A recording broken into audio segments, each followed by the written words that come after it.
Hi, everyone. Welcome back to the Change Your Mind podcast, where we explore personal development, spirituality, and science. I'm your host, Chris Ashley.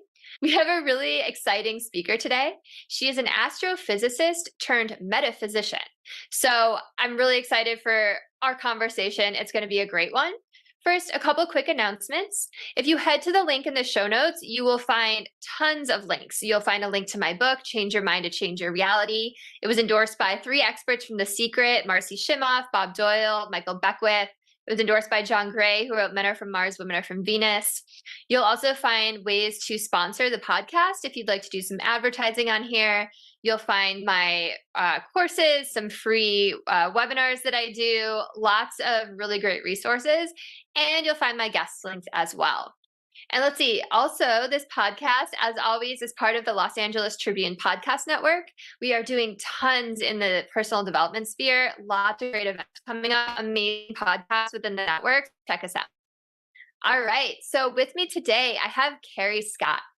Kerri is an astrophysicist turned metaphysician, and she's the founder of the Soul Selves Framework and author of the book Buddha's Closet, Cleaning as a Path to Enlightenment. As a writer, researcher, grief advocate, and thought leader, Kerri helps spiritual seekers find profound self-love without the need for external validation by guiding their awareness inwards. So, Kerri, welcome. I'm so happy you're here with us today. Thank you so much for having me, Chris. I've been really looking forward to our conversation. Yeah, me too. And, we had a pre-call. You told me all about the Soul Selves framework. So I'm really excited for our audience to get to know it.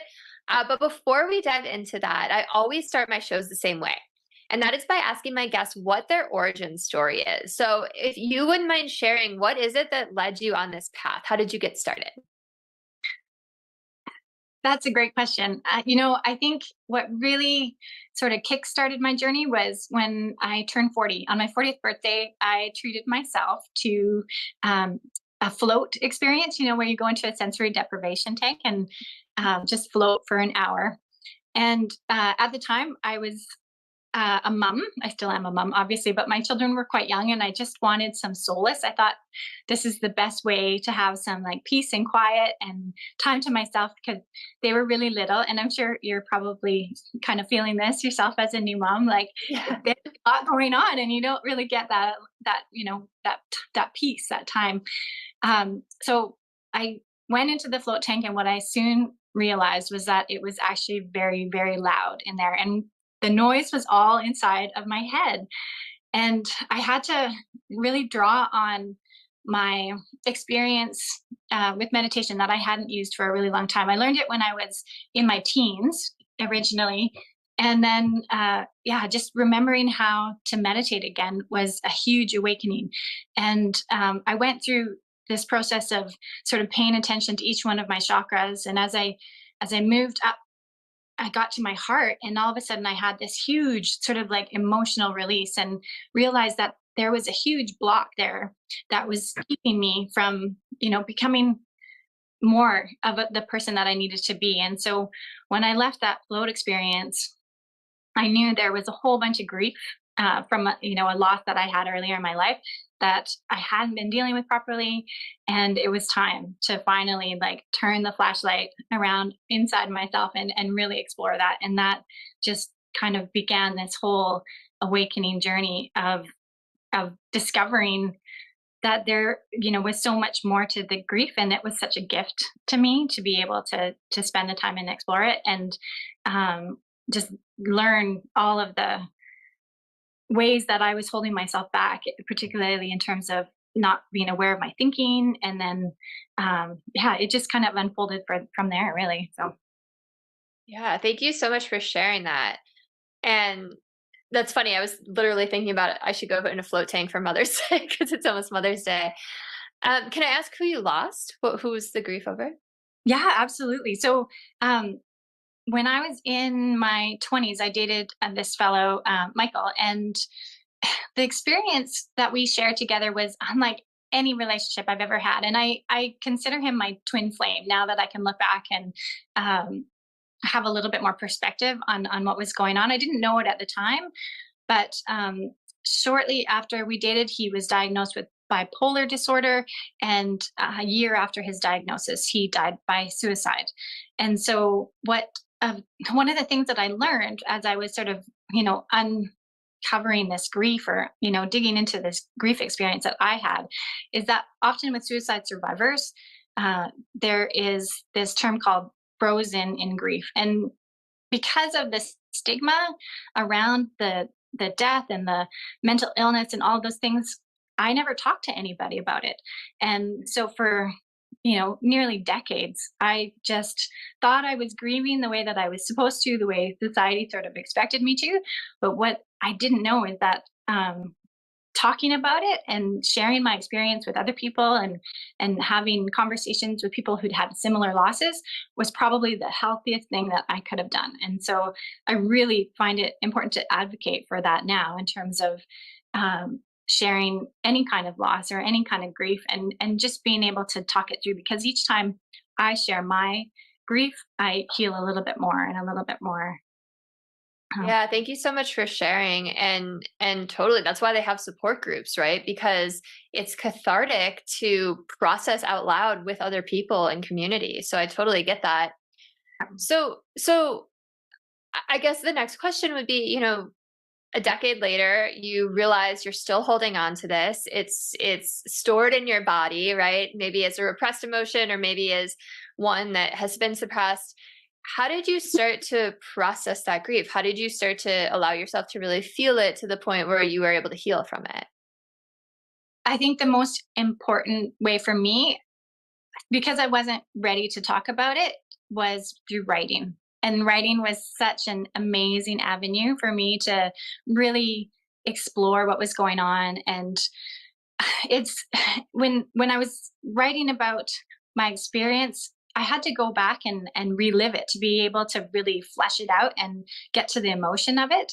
And as hard as that was, to be putting myself back in those situations, it also was so healthy, in the sense that I finally was giving myself the opportunity to release all those emotions that I hadn't been releasing, along the way. And so, yeah, just that gift to myself of the time to be able to go in and journal and write and research and learn more about what bipolar illness was, learn more about suicide and suicide survivors, and explore all those avenues. And then reading other people's stories would trigger memories within me that brought back certain emotions and whatnot. And so just all of those little pieces put together over time really gave me the opportunity to finally just be in my grief. And what I learned along the way was that there was this victim part of myself that was really feeling stuck in my grief, and hurt because of the loss, and feeling like I could never be a certain way again without Michael in my life. But then, as I was able to release all this and learn more about it, it really transitioned into this beautiful experience where now I was able to realize that I can feel the way that I felt with him anytime, because I always felt that way within myself. That was this sort of uncovering of like this gift of self love that was kind of his gift to me all along, right? That's so beautiful. I got goosebumps when you were saying that. And I love that you started to process through writing, because writing is so powerful. Everyone talks about journaling, and there's a reason they talk about it, right? Because it works. And it feels like what you were really doing was allowing yourself that space. You said to be in your grief and to feel it, right? You have to, the way out is through, right? You have to allow yourself to feel those emotions. And I also love that you were researching and reading other people's stories. It's something I do too when I'm feeling a certain way, and I need to, it's a way of connecting with people, knowing you're not alone. And like you said, it's such a great way to help you start to feel those emotions, right? Like to have those memories come up and trigger something, and then you get to feel that too, right? It's like peeling away the layers of an onion. And I love that you were talking about how you fell into victim mode first, because that's something I talk a lot about on the show. Is, there, if you look out into the world, there's a million reasons to be angry and to feel like a victim, but you can't truly heal when you're in victim mode, can you? No, no, no, that was such a huge realization for me. And when I finally took responsibility for even the littlest things in my life, like I always use the example of leaving a dirty cup on the counter. I would blame somebody else in my family first, and then when I finally like flipped the switch and was like, okay, no, I need to take responsibility for everything that's going around me. Anytime I feel the need to blame somebody, I got to turn it around and take responsibility, and that it changed everything. Like my mood, my my overall energy level, everything increased because I was no longer blaming anybody else. And even if it wasn't my fault, I still could find a way to take responsibility for that, because maybe I wasn't communicating my boundaries well enough, or my needs, or expressing something that I could have, communicated better in some sort of way. And so everything just got better and better and better when I started taking responsibility. And so when I apply that, like in other aspects of my life, like in the grief scenario, how can I take responsibility? And so much of that was just opening myself to learning and looking at things from a different perspective, and gaining a wider perspective. And then it just unfolded and became so expansive from there. I love that you Yeah. said that too. Looking at it from another perspective, like literally my book, Change Your Mind to Change Your Reality. This is what we teach, right? And it's so important because, like I said, you always have a choice, and you can look at things. The way you look at things changes the way that they feel inside of you, right? And peace of mind can't be found in blaming others or outside events for your problems, right? And by the way, for listeners, I just want to make this point, like this is not people pleasing. Like when Kerri said, like, even if it wasn't my fault, because you really create your own reality, right? You get to decide how you feel at any given moment, and you get to choose happiness, and you get to choose peace, and you really do have an imprint on everything that happens around you, right? Yeah, yeah, I love how well you articulate that. And I'm almost done reading your book. I'm down to the last chapter, and Oh, you're so everything sweet. these are all the lessons that I was learning too along my grief journey, really, which became my awakening journey. And yeah, just you just said something, and now I can't remember exactly what it was, but it sparked something for me. Um, Anyways, it'll come back. But yeah, just those those incremental lessons, first of like taking responsibility, and then realizing that I have choices and I'm in control, and then realizing that I'm able to choose the thoughts that I'm thinking. That was like such a pivotal moment for me. And then that eventually led me to realizing, beyond that, I can become an observer of my thoughts and of my emotions and of my actions. And that perspective just kept getting wider and wider and wider. And then at some point you just kind of become consciousness, right? Your awareness goes from not having any awareness at all, sort of being a victim, to becoming completely conscious and aware of everything and anything all at once, sort of thing. So yeah, it's been such an amazing unfolding, and I'm so grateful for my grief in that regard. And I think one of the things that's been so interesting along this journey is that grief has been my path, but everybody has their individual paths that brings them to these same sort of places. And it's so wonderful to have these conversations, to learn about all the different avenues that people are arriving at this sort of same place. It's so interesting that, and by the way, I love everything you just said. I was like, yes, yes, yes. But it's so interesting that you said everyone comes from a different path and gets there, because most of my guests have been through a trauma of some sort, right? And they have come to that crossroads where they're like, okay, I can either stay a victim, I can just get caught up in this resentment, I can become angry and bitter, or I can heal and become better and take responsibility and level up and grow.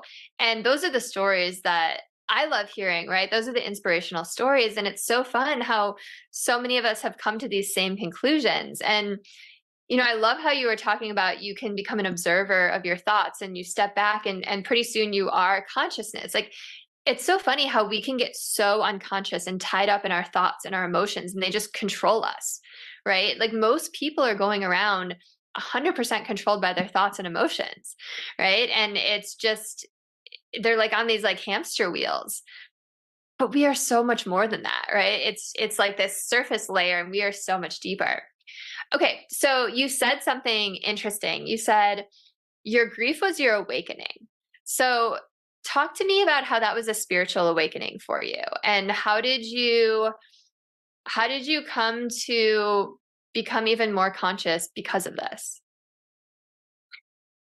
Ah, so it's there's been so many little things that have added up to this bigger experience. And initially, like when Michael and I were dating, our relationship was really based in spiritual conversations. And I think at the time he was quite awake, and everything he said just resonated with me in such a deep.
Okay, so you said something interesting. You said your grief was your awakening. So talk to me about how that was a spiritual awakening for you, and how did you come to become even more conscious because of this? Ah, so it's there's been so many little things that have added up to this bigger experience. And initially, like when Michael and I were dating, our relationship was really based in spiritual conversations. And I think at the time he was quite awake, and everything he said just resonated with me in such a deep way that I didn't even fully understand.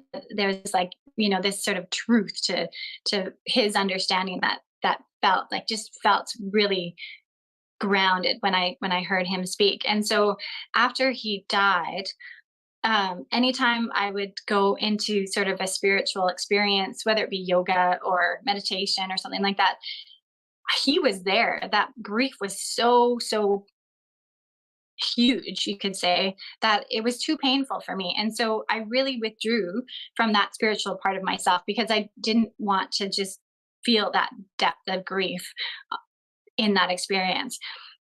Like, for instance, going into yoga class, at the end of the class is always shavasana, as you know, being a yoga teacher, and that stillness was always just an instant avenue to grief. But what I've learned now that I've had the opportunity to sit with this more and be present with it is that it felt like grief, but grief can be many emotions. It's not just sadness and it's not just pain, but it's also love and awareness and all of these things. And so when I go into stillness and I find him there, it's just that connection that is always there. And he's really been present for me all along this awakening experience. It's almost like, he's been dropping breadcrumbs, and I've just been picking them up and learning about this piece, and then learning about this piece, and finding this teacher and finding this story, and I've just been following all of these avenues of information and exploration and expansion, just guided by spirit, essentially. And I'm so grateful now to be able to have that connection on that deeper level, because it's really dropped the illusion of separateness, and I think as I've been able to experience it personally, I've also been able to sort of look at it from that sort of philosophical perspective, I guess you could say. And like, I've come up obviously with my own understanding of what has been happening, so that, I can hopefully share that with others to help them understand what's happening along their awakening experience. But it's very much been a lived experience for me. Just dropping again that illusion of separateness, of me being an individual and separate from everything else that is. And one of the big lessons, and what I feel so called to share, is that we are looking so often outside of ourselves for this sort of external validation or satisfaction, when really, when we're able to turn our awareness inwards, then we find that lasting satisfaction or sense of fulfillment that is within all of us. And again, that sort of returns us back to that idea of consciousness, where we're just all connected. And it really changes our relationship with our external world, because we're no longer dependent on things outside of us for fulfillment. And we realize that fulfillment that we're receiving is just temporary, right? Again, like you said, the hamster wheel, we're just going around and around and around, looking for the next thing and the next thing and the next thing. And so once we're able to make that distinction, it's really fundamentally, life changing, as you know. So yeah.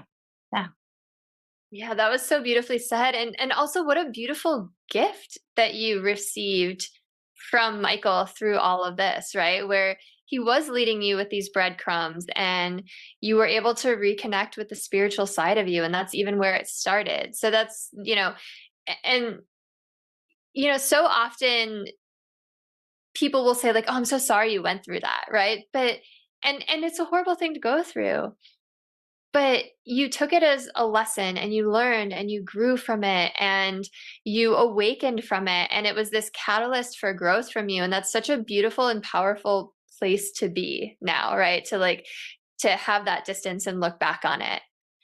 And, I like that you were saying like grief is more than just like sadness, right? It can be so many emotions. It can be anger. It can be love. It can be all of these things like you were talking about. And it reminds me of the what is it, the 5 stages of grief that we all go through. And I know that you write about the 5 stages of awakening as well. And I would love, and I didn't even make the connection until you were just talking, like, wow, this really is running in parallel for you, right? Because we go through these stages of grief, and as you were doing that, you were also going through these stages of awakening. So it's just like another layer of this like beautiful synchronicity happening for you. But I'd love to hear about your 5 stages of awakening, right? That you see most people go through. Yeah. So I call them the Soul Selves Framework, and there are 5 markers that I've come up with to help kind of determine where I am at any point along what I sort of see as a spectrum. So at one end, there is the ego, and then at the other end is the soul. And so I like to use metaphors a lot when I'm explaining this. And so one of the ways that I like to share it is like when you have a prism, and we shine light through a prism, the light comes out like a rainbow on the other side. And so we give, each color that we see emerge from the prism a different name, and like red, yellow, all those sorts of things. And so for me with the soul cells, it's like we take consciousness and shine it through the prism of our bodies. And what emerges is this, again, this spectrum of the five, what I've labeled the five markers or stages. And the first one is the bodily self. The second is the vital self. The third one is the thinking self. The fourth is the observer self. And then the last one is the transcendent self. And so we can be really rooted in one of these selves for a long time, or, we can move from one to another and back again, within minutes or hours or days. And so we're always kind of moving along this spectrum. And one of the really interesting things that I've learned too is that we can be at different places in our awakening experience in different aspects in our lives. So for instance, I use the example, like I'm often still really rooted in my bodily self when it comes to money and prosperity. But I've also experienced like transcendent self-love. And so, we can look at each aspect of our life and kind of determine where we fit into into those markers. Okay, first of all, I love the imagery of the prism of consciousness coming through. That's just such a beautiful image. And I really appreciate that not only are these not linear, right? Like you can move back and forth because that takes a little bit of the pressure off, because sometimes we're meditating for hours and we're so enlightened, and then the next day someone's cutting us off at traffic and we forget it all, right? For a moment. And it happens and we're human. So, if that's you, it's all of us, right? Or most of us. And then I also appreciate that you can be different levels at different aspects of your life. That totally resonates, because I hear that, because we are on 3D Earth, right? And as someone who's also running a business, that totally resonates with me. And again, it allows us to be human a little bit, right? It's not like this pedestal that we're trying to put ourselves on that just feels really unreachable. Can you walk me through each of those 5 stages in a little bit more detail?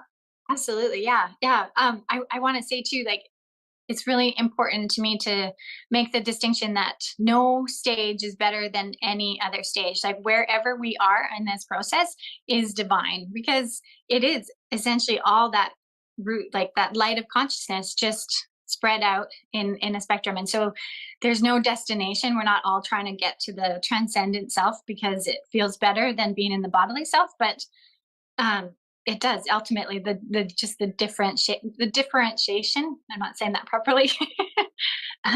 Between them is just how we feel at any given stage. So starting with the bodily self, like we talked about earlier, often one of the things that I've noticed that really identifies being in the bodily self is that we're feeling like a victim and we're blaming other people. And essentially, we're really rooted in our ego at this particular time. We don't have a great amount of awareness. We probably don't have really any self-awareness when we're in the bodily self. We're operating from a place that is conditioned, which is all totally normal. This is part of the human experience. As we go, from our childhood into adulthood, we pick up all these beliefs along the way. We don't really question them necessarily in the bodily self. We just are reacting to life as it's coming at us. So when we move then into the vital self, this is when I say we start taking responsibility. So there's something that happens. I've kind of identified 4 different areas that are vital self moments, I call them.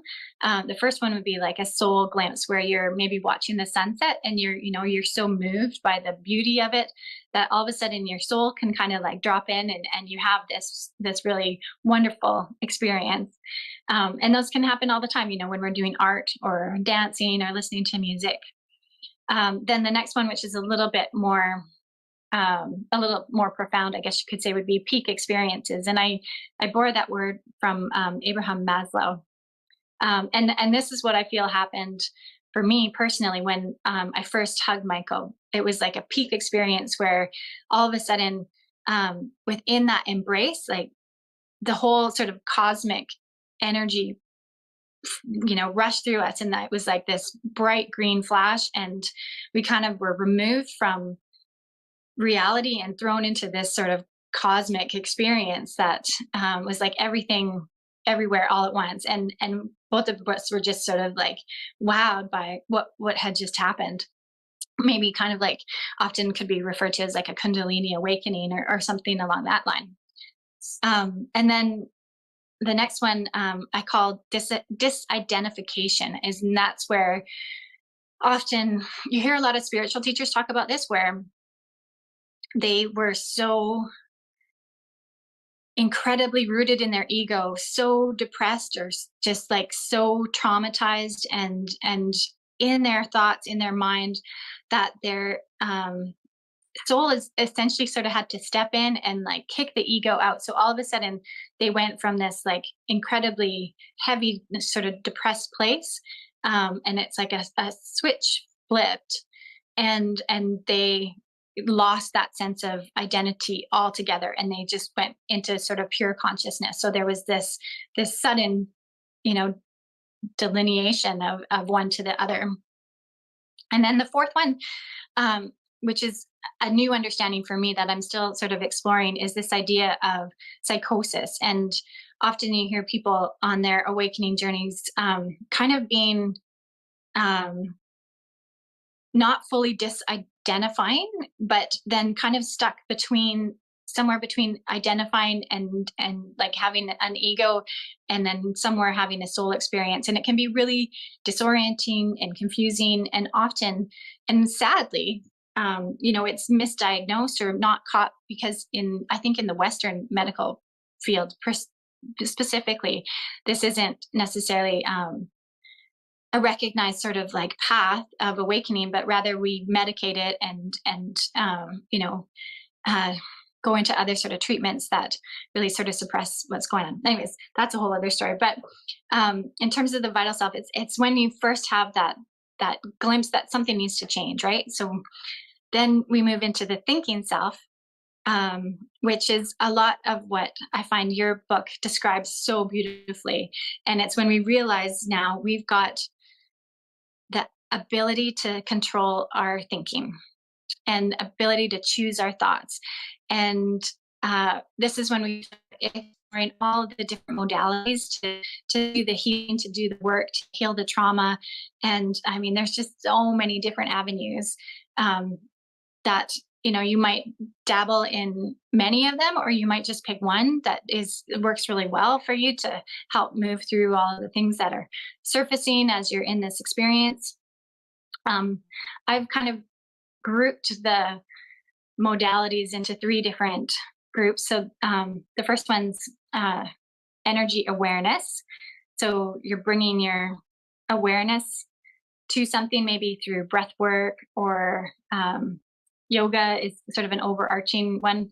And then the second stage or second sort of group of modalities is energy movement. So now you're getting that energy to move through your body and go in, just sort of activating things and making things happen. And last is energy clearing. So you're actually moving that energy and transmuting it and moving it on. So yeah, this is a very like light skim over the surface of all of this, but just, yeah, anyway, then from the thinking self, we move into the observer self, which is essentially that is you become an observer. Now your perspective is stepping back again, and you're just witnessing that you have these thoughts, and you're witnessing how you're reacting in certain situations or responding, and what your emotions are. I love the observer self in the sense that it's so calming when you're able to be there. And I like to use the example of like those 3D images. I don't know if you remember them. They're obviously all over the internet now, but when I was younger, you could go to the mall and there'd be like a 3D poster, and you'd stare at it and try and figure out what the image was. And so, you know, you're looking at this image of all these different colors and shapes, and it's not entirely clear what it is. But then when you shift your perspective just that right way, all of a sudden this image, you know, just moves out from the poster, and you're immersed in it, and you can sort of move to the left, move to the right, up and down, and you can still see this 3D image. And that's kind of how I feel when you connect with that observer self part of you, is there's just this subtle shift of perspective, this subtle shift of awareness, and you're interacting with yourself in an entirely different way. And it's very peaceful, and there's a lot of grace and surrender and non-attachment. Those are sort of the, terminology that I hear people use a lot when they're in the observer self. And then lastly, we move into the transcendent self. And this is a tricky one to explain, because when we're in the transcendent self, when we're, in consciousness, we're no longer in the mind. And so it's hard to use words that are created from our mind to explain something that is beyond the mind. But one of the common experiences that I've heard people in various awakening situations describe this is that they no longer are using the terminology I or me or they or them, even like here or now. Like these concepts of space and time and individuality all just completely disappear. And there's just is no understanding of that separation anymore, because everything is connected in a way that is really beyond our comprehension until you experience it. It's not something that you can just explain someone into, but you really have to have that experiential experience to understand it. But I think it's beautiful, and like I said, you could go from the bodily self to the transcendent self, in a split second, and then back, and or you're taking very small sort of incremental steps between each one. And yeah, there's no right or wrong. It's all there as a possibility. But yeah. What an amazing breakdown. No, I really enjoyed listening to that. And as you were talking, I was trying to put my experiences to different levels, and just things I've read about. Like the transcendent one reminded me of near-death experiences that I've read, right? Because I've gone down those rabbit holes where it's like you just feel this oneness with everyone, and it's just pure love, right? And there's no anger, there's no resentment, there's no victim or blaming. It's just this connection. Wow, how powerful. Yeah. Have you experienced all of these levels? I believe that I have. Yeah, absolutely. I think with the transcendent self, like I know that in my peak experience with Michael, that is what he shared with me. That was, his gift to me, was to have that sense of unconditional love that just was and could be, and the separation between him and I, just disappeared often when we were together. But I've found a way, and it's not something that I can replicate as often as I would like, and I probably shouldn't even be trying to replicate it. But I think that's part of our journey, is we try to get these experiences back. But I can actually do sort of like a talking meditation where I talk myself through each of these stages, in terms of like self-love, and then I can get to this place where I just sort of feel like I am a fountain of love that is just flowing, and I fill myself up first, and then I just can overflow with love, and just be in this really blissful state, for 5 minutes, 10 minutes, 15 minutes. And when I'm there, I'm just reminding, this is the most powerful thing that I can do as a human being, is to just return to this state and hold it as long as I possibly can, and just be present and overflow that love. And I notice when I do that, afterwards, the things that are in my awareness and what seems to be like attracted to me afterwards are all love. Like, there's love stories, and you find heart-shaped rocks on the beach, and people are sharing quotes about love online, and like my whole experience with the external world completely changes. And I think that has just reinforced that learning that you talk about in your book, that like when you change your mind, the things around you change. And I'm in control of that. And so what I'm choosing to put my awareness on is what it's going to be reflected back to me. And so, yeah, the more opportunities I can do that, the more I benefit from that, and hopefully other people around me can benefit from that as well. Yeah. Well, that's the amazing thing, right? Because you're rubbing off on the people around you, and it creates this beautiful ripple effect, right? And I love that you said after these moments, there's just love everywhere you look, right? It's this tangible proof that our inner world creates our outer world. And I think a lot of people have tapped into that state before. I know I have with certain meditations or like an acupuncture session that put me in this crazy blissful state. Or, there's these moments that we understand that we're so much more than just this, right? This physical body. And and I think you're right that that is one of the most powerful things we can do in our human life, is to find that state where we are pure love and pure connected. Because I don't know about you, but like for me, after, I just felt like so much love for everyone around me too. I felt so connected. I remember like riding like BART after one, like the Bay Area Rapid Transit, the train here after, and just like feeling so like much love and connection for every single person around me, right? I wasn't like cranky with how overcrowded it was or like whatever. And instead it was just like this like immense love for people. And Yeah. like we talked about, we're human, those states don't stay, but it's just such a peaceful, wonderful place to get to. It really is. Yeah. Yeah. Yeah. It's so beautiful. You described that so well. You took me there just listening to you.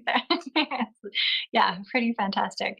And I had forgotten about that moment. So like you reminded me of like, oh yeah, I have had those moments where I just felt this profound love and connection for people, for strangers. And it was like, oh, we're all one. We're all the same.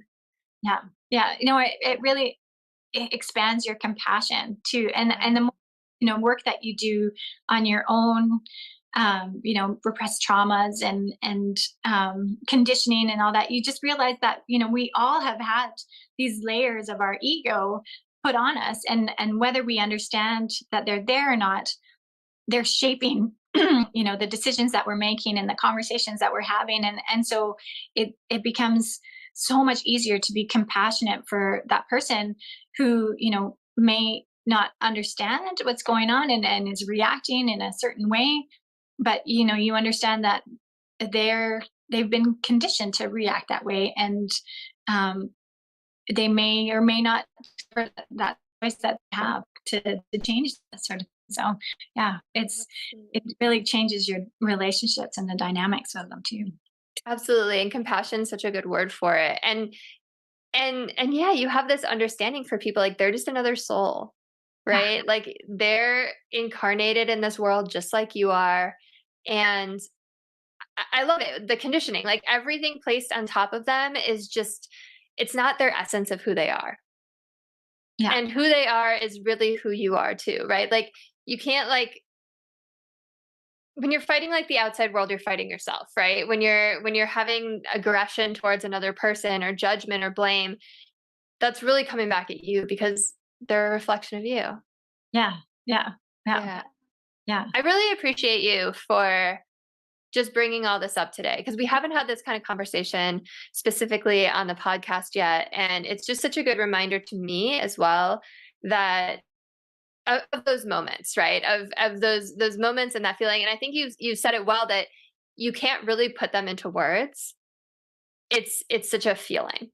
yeah, yeah, yeah. I know. I'm so fascinated. I have to admit, because that's where the duality comes in, and words are part of the duality because they come from our mind, but we're experiencing something again that is beyond our mind. And so how do you describe something with words that um isn't even it's completely well, I shouldn't say separate from it, because then we get into that whole dynamic again. But yeah, just the sort of like irony of it all is, it's so beautiful and delicious to me.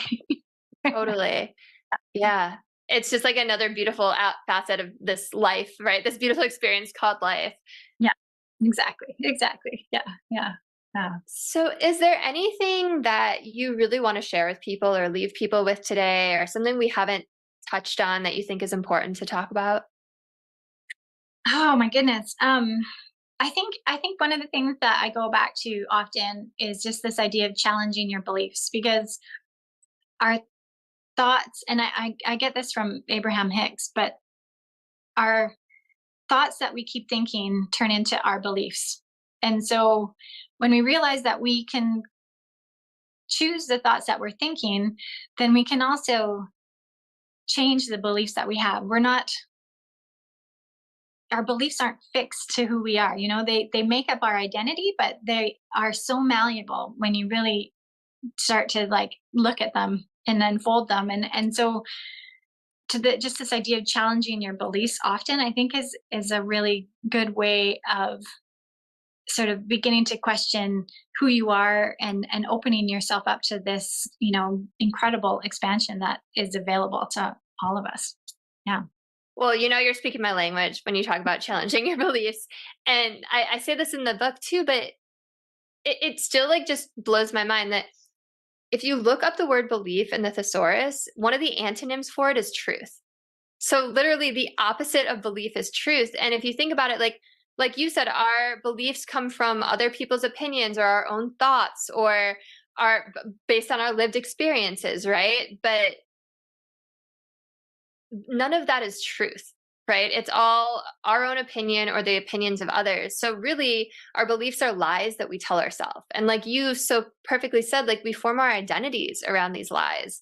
And then you become so fixed in this one way of looking at things, when really there could be a completely other perspective on any given situation that would completely open you up to this new reality and change your life.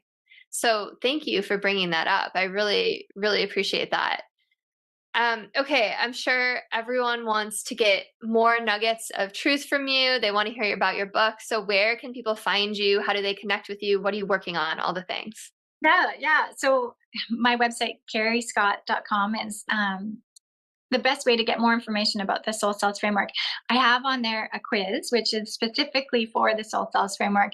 And it's a really fun little short quiz that when you take it, it's going to tell you kind of overarching, like where you fit in that spectrum, like what soul self you're sort of or like spending the most time in at any given time. And then it goes into a little bit more detail about that specific soul selves, and then you can look at all the other ones. So if anybody's interested, that is a great way to learn more about that framework in particular. And then I am currently working on my first solo book, which, as you mentioned earlier, is Buddha's Closet: Cleaning as a Path to Enlightenment. And it's just again, a playful look at the relationship between fashion and spirituality. And as I mentioned earlier, I love using metaphors to sort of help explain a lot of these spiritual experiences and teachings. And so I took fashion metaphors in this case and tried to apply them, or I shouldn't say try, I applied them to spiritual. And then there's a parallel between like cleaning out our closet and cleaning out our mind. So each item of clothing in our closet really represents a thought that we're thinking. And, are we going to put that back in our closet, or is it time to maybe move it on? So that will be out in mid-June. So really excited to share that with everybody. And we all know how good it feels to just shed old clothing and clean out, like spring cleaning. So imagine applying that to your mind. And you were so sweet as to send me a copy of the book. So I'm really excited to start reading it and write you a little endorsement. So everyone, go take that quiz. I'm going to go take that quiz. It sounds really fun. Go check out Kerri, buy her book when it's out. And if this episode resonated, like, share, comment, subscribe, send this to someone you think could benefit from it. And I think everyone could benefit from this information. So thank you so much again, Kerri. It was really wonderful having you on. I appreciate your time. Thank you, listeners. Have a beautiful rest of your day, everyone.